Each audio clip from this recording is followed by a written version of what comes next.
یہ جو تبلیغی جماعت میں نکلنے کو ناجائز قرار دیا تھا، شیخ صالح المنجد تھے غالباً، بہت بڑے سعودی عرب کے عالم ہیں، انہوں نے فتویٰ دیا کہ سعودی عرب تبلیغی جماعت میں نکلنا حرام ہے. میں نے ان کا فتویٰ پڑھا، اس میں انہوں نے وجہ لکھی کہ یہ لوگ قبر پرست ہیں. مجھے خیال ہوا کہ میں جانتا ہوں چونکہ وہ عالم نیک ہیں، مجھے پتا تھا یہ بدنیت نہیں ہے. مجھے یقین ہو گیا کہ کتنا غلط پروپیگنڈا کیا ان کے سامنے. تبلیغی جماعت کا قبر پرستی سے کیا تعلق ہے؟ مجھے خیال تھا کہ میں ان کی خدمت میں جاؤں، میں کہوں حضرت آپ کبھی تبلیغ میں سروزہ لگا کے دیکھیں، جتنا تبلیغ والے قبر پرستی کے خلاف ہیں، لیکن ظاہر ہے ان کو پروپیگنڈا تو چل جاتا ہے نا. اتنا پروپیگنڈا کیا ہے کہ انہوں نے فتویٰ دے دی قبر پرست ہیں. کچھ اور الزام لگا دیتے یار، قبر پرستی کا تو کسی طرح بنتا ہی نہیں ہے. تو سعودی عرب کے بڑے بڑے علماء، شیخ الحدیث مولانا زکریا رحمۃ اللہ علیہ کے شیخ بن باز سے بہت اچھے تعلقات تھے. جب شیخ الحدیث مولانا زکریا رحمۃ اللہ علیہ نے کتاب لکھی ہے نا داڑھی پر، تو شیخ بن باز نے اس کتاب کو چھپوا کے پورے سعودی عرب میں پھیلایا. بذل المجہود جو شیخ الحدیث کی شرح ہے ابو داؤد کی، آج بھی سعودی عرب کی کتب خانوں میں آپ کو ملے گی.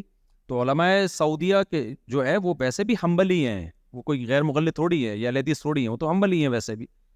تو لیکن ہم اہل حدیث کو بھی گمراہ نہیں سمجھتے، اس کی میں کئی بار ڈیٹیل بتا چکا ہوں کہ اہل حدیث کے بارے میں ہمارا موقف کیا ہے. لیکن اتنی بات ضرور ہے کہ علماء دیوبند کے خلاف پروپیگنڈا بہت ہوا ہے، کہ جو کام کر رہا ہوتا ہے نا قادیانیت کے خلاف کام ہم نے کیا، یہاں پہ پرویزی فرقے کے خلاف کام ہم نے کیا، دفاع صحابہ میں ہم نے کام کیا، سارے میدانوں میں کام. آپ کو سب سے زیادہ، میں دوسروں کی نفی نہیں کر رہا، لیکن ہر میدان میں آپ کو صف اول میں کون ملے گا؟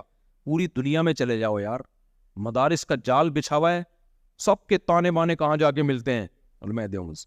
تو فرنٹ لائن پر آپ کو بہت جگہوں پہ نظر آئیں گے، دوسرے بھی کام کر رہے ہیں، ان کی نفی نہیں کر رہا میں، لیکن پروپیگنڈا ہمارے خلاف بہت ہوا ہے. ایک سعودی مجھ سے ملے، عالم تھے، سعودی عالم تھے، انہوں نے کہنے لگے آپ لوگ کے عقیدے قرآن و سنت کے خلاف ہیں، آپ دیوبندی ہو. میں نے کہا کیا خلاف ہیں؟ تو میں نے کہا پوچھو کیا خلاف ہیں، کوئی ایک تو بتاؤ نا. تو مجھ سے عقیدے پوچھتے کہ میں جواب دیتا کہ کہہ رہے ہیں تو صحیح ہے بالکل.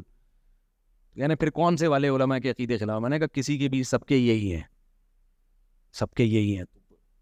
کتابوں کی دنیا اور ہوتی ہے بھائی، مشاہدے کی دنیا اور ہوتی ہے. جی صاحب، میرا سوال یہ تھا کہ ہم نے محنت شروع کی ہے، ہم نے یہ محنت شروع کی ہے کہ لوگوں کے پاس جانا، ہوٹلوں کے اوپر، کلب کے اندر، اسنوکر وغیرہ پر، پٹیوں میں، ان جگہوں پر جا کر صرف ایک بولوں کو بولنا کہ ہماری کامیابی نماز میں، ہماری کامیابی اللہ کے حکم میں، ہماری کامیابی نبی کے طریقوں میں، ہماری کامیابی ان چیزوں کے اندر ہے. اس کے علاوہ دیکھو خود سے یہ کام نہ کریں، کسی نیٹ ورک کا حصہ بنیں، یہ کام تبلیغ میں جڑ کے کریں. نہیں، جب انڈیویجولی اس طرح کے کام کیے جاتے ہیں نا تو اس کے سائیڈ ایفیکٹ زیادہ ہوتے ہیں. خام خامے کسی دن پٹ پٹا بھی سکتے ہیں آپ، اور دعوت کو پھینکنے والی بات بھی ہوتی ہے. تو آپ اسنوکر کلب میں یا مختلف جگہوں پہ جائیں، لیکن تبلیغ والوں کے تحت جائیں، جماعت کے تحت جائیں. کسی نیٹ ورک کے تحت جب کام ہوتا ہے اجتماعی، اس کے پھر سائیڈ ایفیکٹ کم ہو جاتے ہیں، فائدے اس کے زیادہ. انڈیویجولی آپ خود سے جا کے کریں گے، اس کے سائیڈ ایفیکٹ کا خطرہ زیادہ ہے.